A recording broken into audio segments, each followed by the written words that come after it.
Samajwadi party के senior leader Amik जमीर साहब इस वक्त हमारे साथ हैं।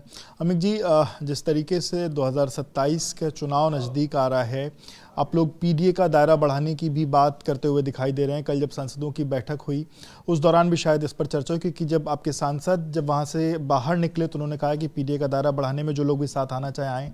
एमआईएम के सवाल पर भी हुआ कि एमआईएम भी साथ आए। तो ये क्या बड़ा नैरेटिव 2027 के लिहाज से आप लोग करने जा रहे हो, किन किन को अपने साथ लेने की कोशिश में?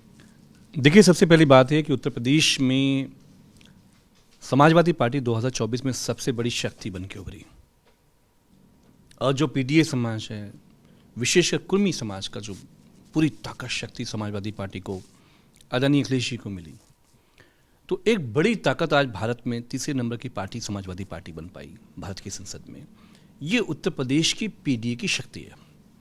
तो आदरणीय श्री अखिलेश यादव जी ने जो कल की बैठक हमारे माननीय सांसदों के साथ राज्यसभा और लोकसभा के साथ करी, तो अब ये सबकी जिम्मेदारी है कि ये जो हमारी लोकसभा की शक्ति है, कैसे 2027 में ये इसकी 3 गुना होगी, कैसे समाजवादी पार्टी की सरकार 2027 में बनेगी। और आज पूरा उत्तर प्रदेश सिर्फ पीडीए ही नहीं, सामान्य वर्ग का एक बड़ा तबका जो प्रगतिशील है, वो आज माननीय अखिलेश यादव जी की तरफ देख रहा है।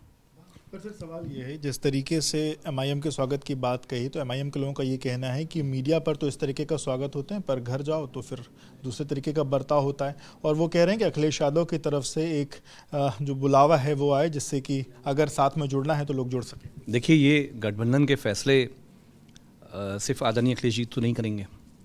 इंडिया अलायंस की बैनर पे पूरा चुनाव उत्तर प्रदेश में 2027 में होना है।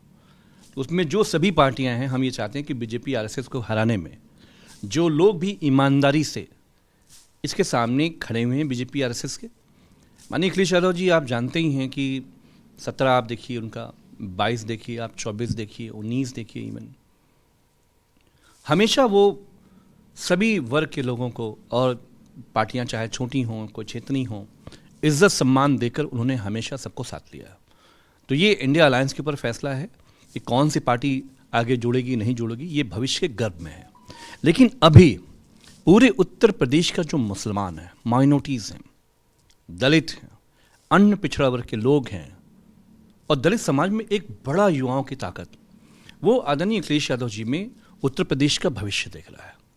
आपको लगता है एमआईएम की ज़रूरत है आपको, क्योंकि अभी जो बिहार के चुनाव हुए तो वहाँ पर जिस तरीके से ओवैसी ने सीधे तौर पर राजद से बोला कि अगर उनको ज़रूरत हो तो वो साथ ले लें, पर वहाँ पे गठबंधन नहीं हो पाया। आपको ज़रूरत है? हमारे उत्तर प्रदेश में, देश में जो भी पार्टियां हैं, डेमोक्रेटिक पार्टियां हैं, वो चुनाव लड़ती हैं, उनका काम है चुनाव लड़ना। इंडिया ब्लॉक में जो फैसले जिन पार्टियों के हैं उनको लेकर हम साथ में लड़ेंगे। लेकिन जो उत्तर प्रदेश के मुसलमान हैं, उनका जो विश्वास है वो माननीय अखिलेश यादव जी में, और वो ये जानते हैं कि देश के सभी मामले में, चाहे मुसलमानों का रिप्रेजेंटेशन हो, चाहे वो टिकट्स में हो, चाहे वो लोकसभा में हो या राज्यसभा में हो, समाजवादी जितनी भी गवर्नमेंट्स के पिछले सरकार के प्रोग्राम्स हैं माइनॉरिटीज़ के लिए, वो आज तक कोई भी ऐसा प्रोग्रेसिव स्टेप किसी और सरकार में नहीं है। तो मुसलमानों का विश्वास माननीय अखिलेश यादव जी में बिल्कुल क्लियर कट बना हुआ है, और हम 2027 में सरकार बनाने जा रहे हैं। और कौन सी पार्टियां आएंगी नहीं आएंगी, इसका फैसला हम इंडिया ब्लॉक की जो हमारी शीर्ष नेतृत्व उनके ऊपर छोड़ते हैं।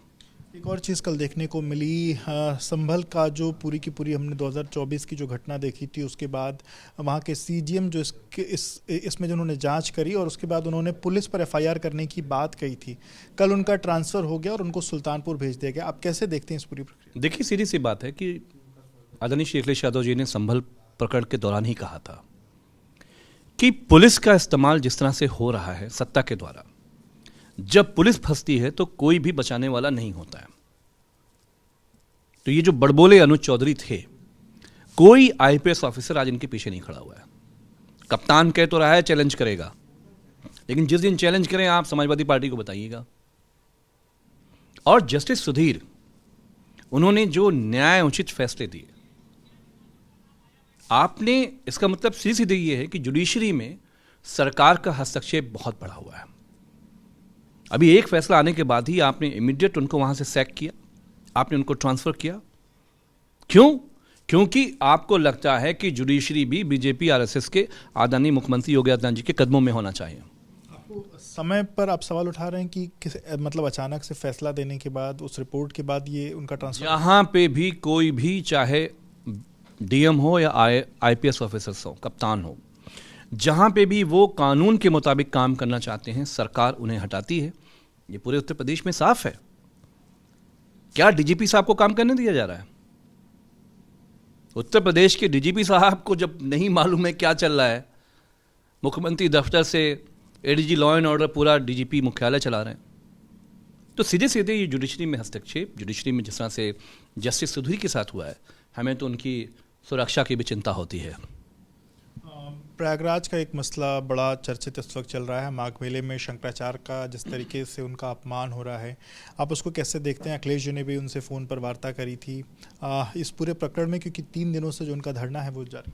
देखिए, ये सरकार न जनता के काम करना जानती है, ना उत्तर प्रदेश की सरकार में इन्वेस्टमेंट आ रहा है, ना उत्तर प्रदेश की सरकार में कोई भी डेवलपमेंट प्रोजेक्ट आप हमें बता दीजिए जो कंप्लीट हुआ हो।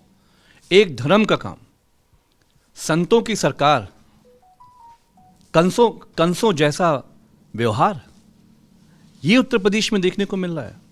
स्वामी अभिमुक्तेश्वर जी के साथ जो कुछ हुआ, वो पहले भी बीएसपी की सरकार में भी मुखालफत करते थे। आदरणीय अखिलेश जी मुख्यमंत्री बने तो एक घटना हुई, दुखद घटना, जिस पर बाद में उन्होंने, उनके गुरु जी ने आदरणीय अखिलेश जी को माफ़ी दिया। लेकिन आज ये जो संतों की सरकार है, वो कंसों सा व्यवहार स्वामी अभिमुक्तेश्वर जी के साथ क्यों कर रही है? क्योंकि वो सवाल करते थे कि कुंभ में इतने लोग जो मारे गए हिंदू, उनका नंबर बताइए, गंगा जी का पानी आचमन योग्य नहीं है, आपको इससे समस्या थी। और जो कुछ उनके साथ हुआ है, समाजवादी पार्टी आदरणीय स्वामी अभिमुक्तेश्वर जी की सुरक्षा को लेकर, उनके जीवन को लेकर हम बहुत चिंतित हैं कि कहीं कोई घटना उनके साथ न घट जाए। अगर कुछ भी उनको आंच भी आती है उनके जिस्म पे, इसकी जिम्मेदारी मुख्यमंत्री के कार्यालय की होगी। शंकराचार्य होने पर सवाल खड़े हो रहे हैं और जो कानूनगो है उसके माध्यम से उनको नोटिस तक सर्व हो गया, इस पर कैसे आप लोग? आप बताओ, जो लोग चीफ मिनिस्टर ऑफिस से ऑथराइज बाबा है, ये कौन बाबा है? ये बनारस वाला। सुना है कि इंसान से इंसान का हो, भाईचारा में बड़ा उसका भरोसा है, यकीन है। बड़ी बड़ी गाड़ियां, जलवे, ट्रांसफर, पोस्टिंग, डीएम उसकी रोटी बनाता है। तो जो मुख्यमंत्री से सवाल करेगा उत्तर प्रदेश के हिंदुओं को लेकर, क्यों मणिकर्णिका घाट में अब तक 150 मंदिरें तोड़ी गई? कौन है ये महमूद गजनी नया जो उत्तर प्रदेश में पैदा हो गया है? अगर अभिमुक्तेश्वर जी ये सवाल कर रहे हैं, समाजवादी सरकार में मंदिरें नहीं तोड़ी गई थी? एक फवारे के नाम पे, एक शिवाजी के उसके नाम पर पूरे वाराणसी में क्या माहौल बनाया गया? किस तरह का धार्मिक उन्माद का माहौल पूरे देश में फैलाया गया? 150 मंदिरें आपने तोड़ दी। आपका क्योटो का जो प्रोजेक्ट था, जापान की फंडिंग पे क्योटो का प्रोजेक्ट ये था कि आप जो हमारी वाराणसी की प्राचीन धरोहर हैं उसको आप रिस्टोर करोगे। तो वी प्रॉमिस कि 27 में सरकार आने के बाद पूरे वाराणसी का जो जीर्णोद्धार है, उसका काम आदरणीय श्री अखिलेश यादव जी की क़यादत में मुख्यमंत्री बनते ही काम शुरू होगा। बहुत शुक्रिया बात करने के लिए। तो आप अमित जमीन साहब को सुन रहे थे, जिन्होंने एबीपी न्यूज़ से अपनी राय रखी। कैमरामैन प्रेम सिंह के साथ विवेक, एबीपी न्यूज़ लखनऊ।